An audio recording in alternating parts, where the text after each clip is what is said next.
Let's go back in time, more than 200 years ago. There were no cars, no TVs, and no big cities. But many people already lived here. They lived in small villages, close to nature. They knew the land very well. Some of the first people here were called First Nations. They had lived on the land for a very, very long time. One group was called the Anishinaabe. They lived near big lakes and forests, in a place we now call Thunder Bay.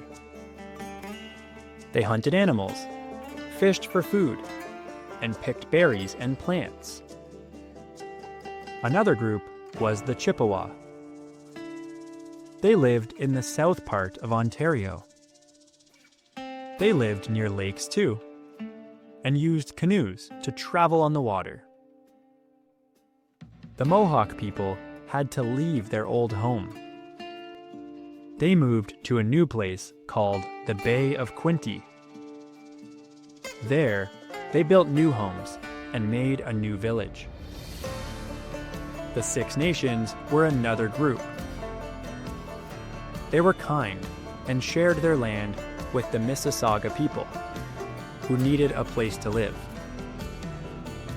Now let's talk about the Métis. Métis people have both First Nations and European families. They often lived near water too, in places like Lake Huron and Drummond Island. They were great hunters and traded things like fur. All of these communities, Anishinaabe, Chippewa, Mohawk, Mississauga, and Métis, had their own homes and ways of life. They knew how to live with nature and take care of the land.